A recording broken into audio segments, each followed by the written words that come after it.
Good evening. You are welcome to another program, another lesson today, another class today. Today, we shall be talking about research design, which is used in conducting scholarly research. And today, we want to look at the qualitative versus quantitative research design, which is known as mixed methodology.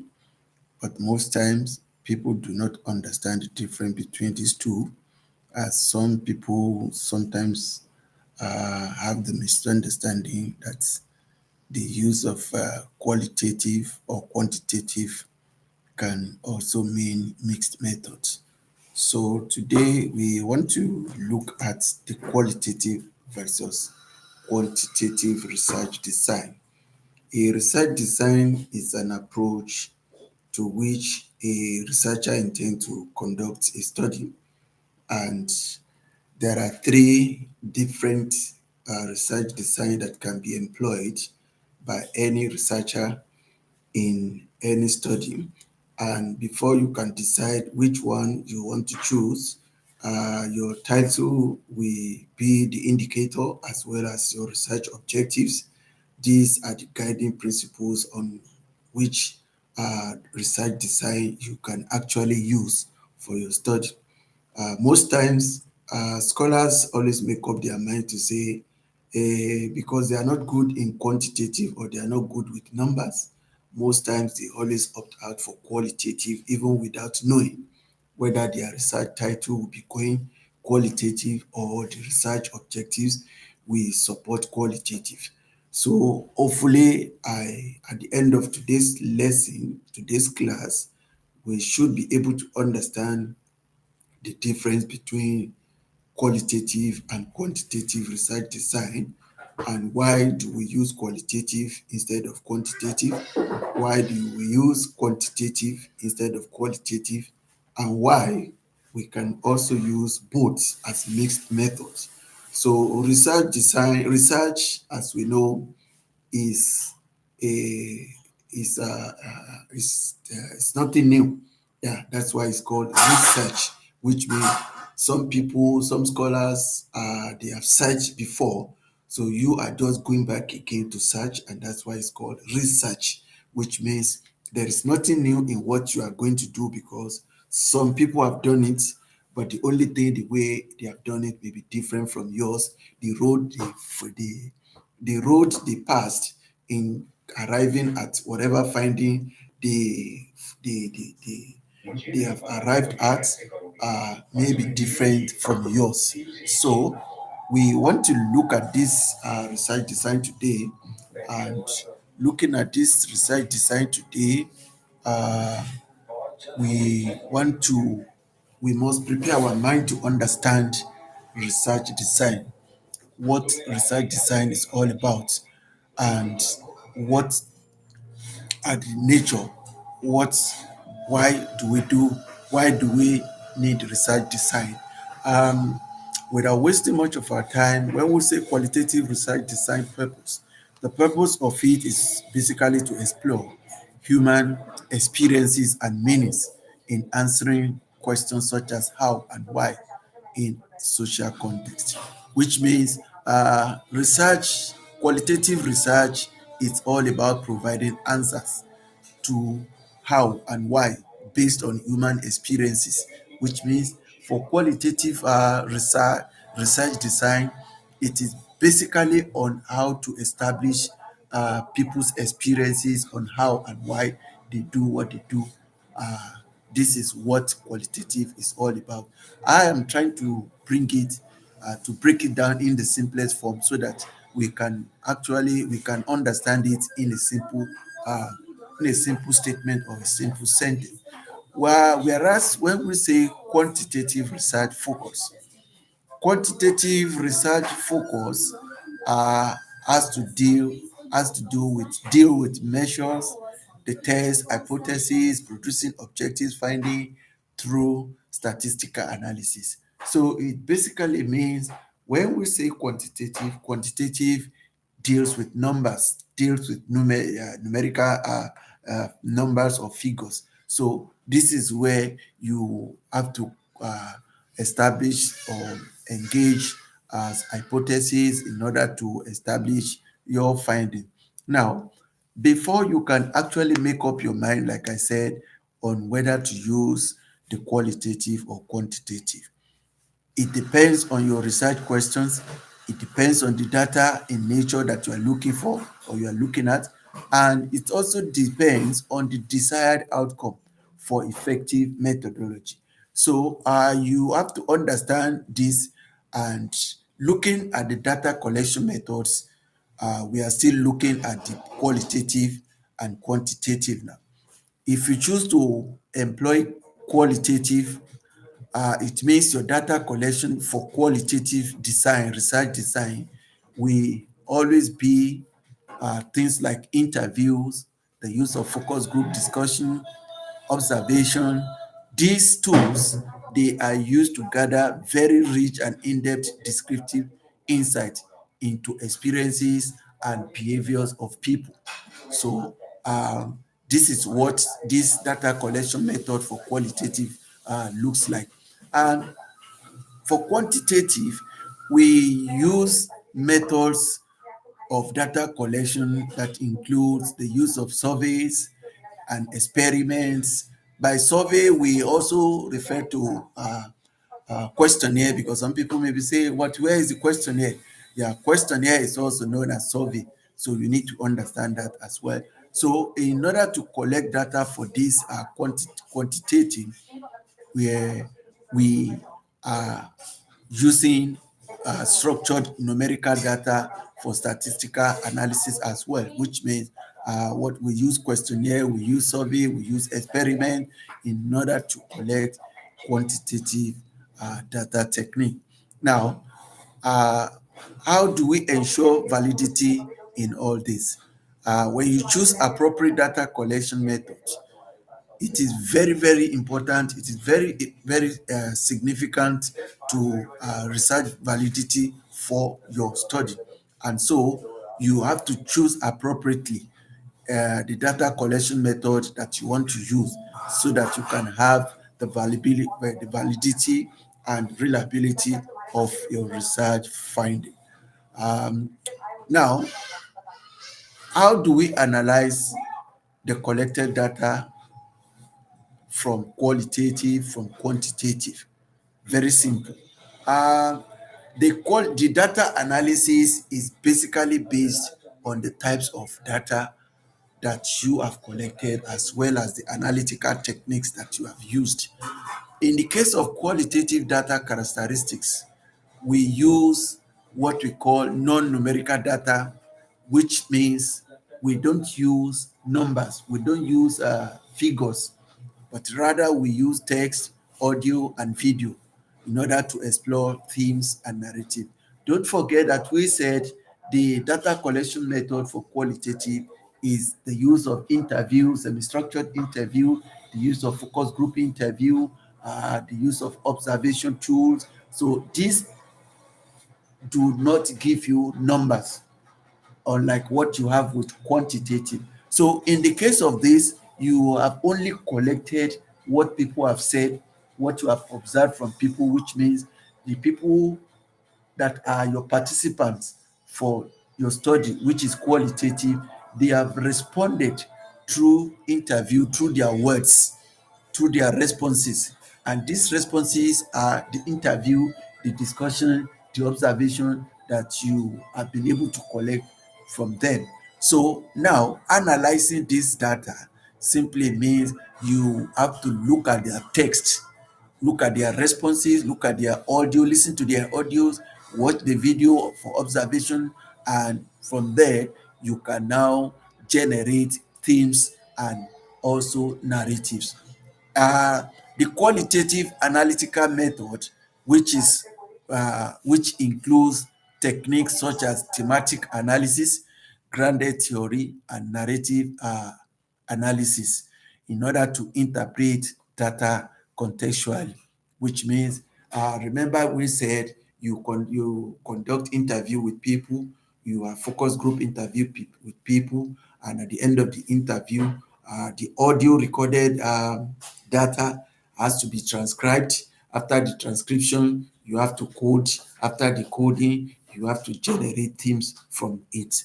So the quantitative on its own, the quantitative research focuses on numerical data, which is to test hypotheses and also to identify statistical patterns, which means you observe some statistics. The statistic has to do with numbers, though has to do with the digits numbers. So the quantitative analytical techniques, most time we use statistical methods like regression, ANOVA, correlation supports, objective and replicable data analysis. These are types of data and analytical technique that can be used for both qualitative and quantitative research design. Now, talking about the sample size and the selection strategies. Of course, we know that in every study, there will always be sampling technique as well as sample size. The sample refer to people that you want to focus your research on from the target group. The target group is a bigger group, target population, and from the target population, you narrow down the people that you want to engage in your research. If you look at the diagram you are seeing, you will see that this whole diagram refer to the target population.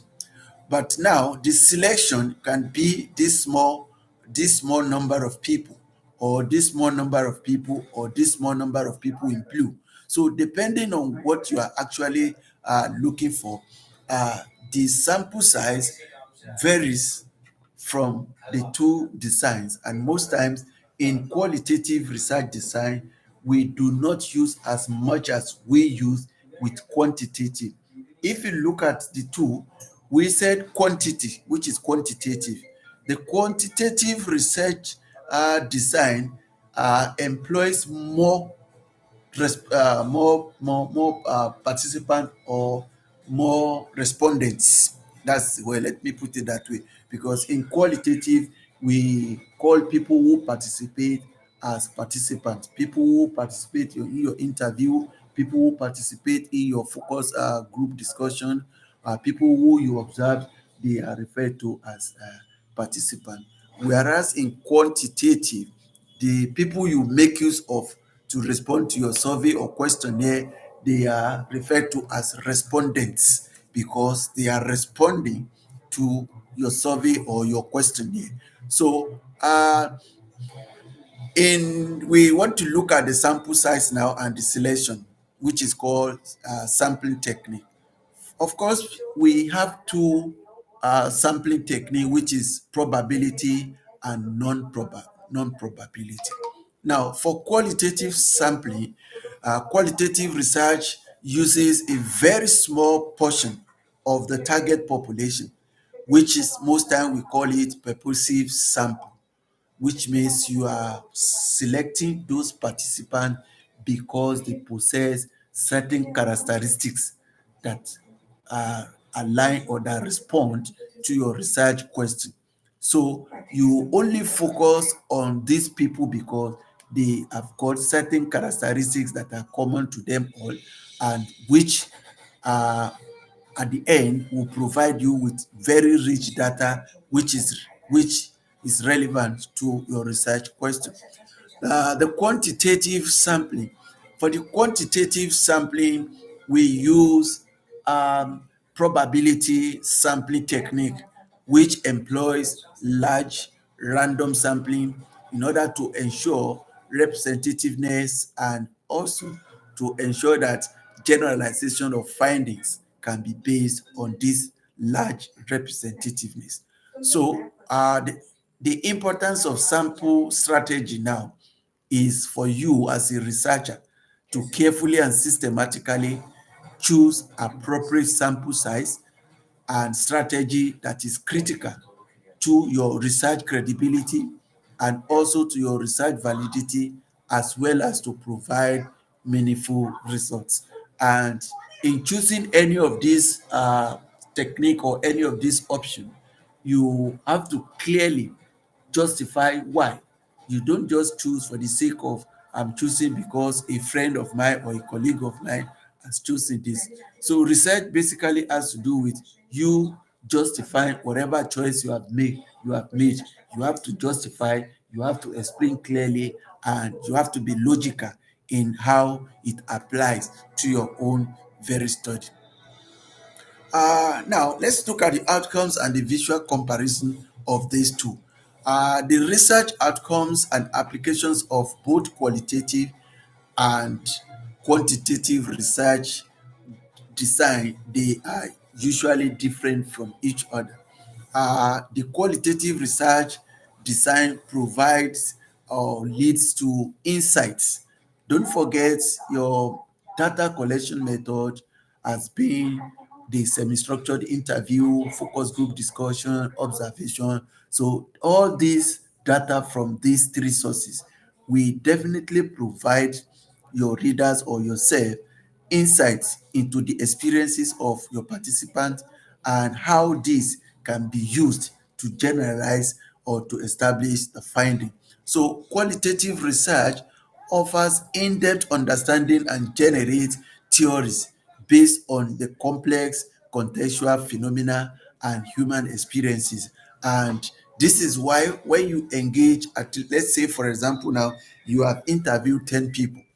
Definitely these 10 people will have different diverse experiences, and by the time you begin to bring their experiences together, it will be making a meaningful sense to you in order to establish your findings to your reader. So this is what outcome of qualitative research design looks like. It provides research insights to you as a scholar, to you as a researcher, and also to your readers.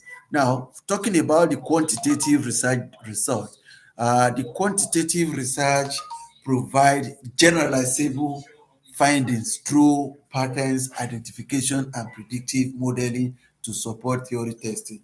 Don't forget that we talked about the use of numerical, the use of numbers. So the patterns of these numbers are carefully observed, and they are used in order to predict or to model kind of findings that can be used to support theory testing. So when you combine these two design, that is qualitative, quantitative, now what kind of outcome or application are you looking at? Now, this is called the combination of both qualitative and quantitative is what we call mixed methods.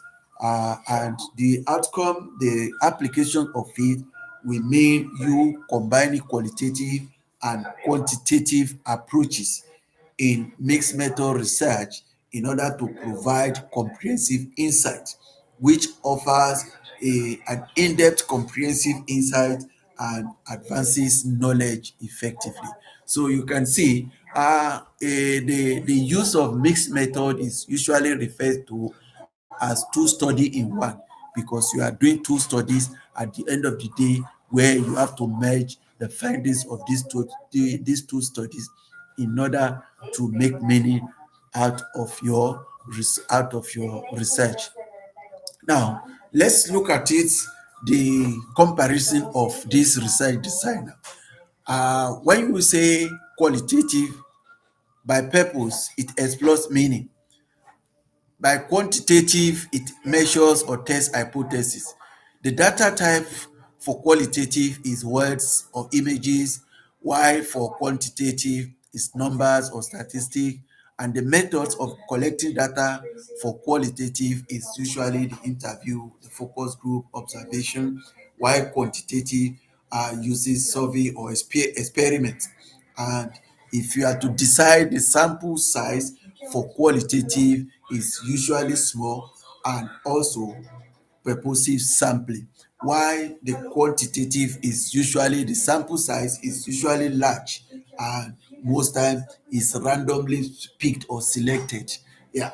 Then the analysis for qualitative is most time thematic or interpretive design, while for quantitative we have statistical or numerical analysis.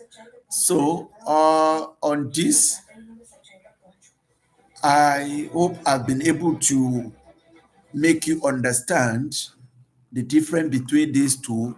This is research with Dr. A, where I try as much as possible to simplify research for you as a scholar, for you as a student, for you as someone who is engaging in research. So, if you notice, this presentation is very simple and very short, and you also notice that I did not use any literature. There is no in-text citation. Why? Because I I am making it so simple to you so that you get the basic understanding of research before you link it with a 16 literature studies or 16 literature sources. So there are some of my presentations that I have also used comprehensively and extensively literature sources, because definitely in research you have to stand on the shoulder of giants in order to establish your argument.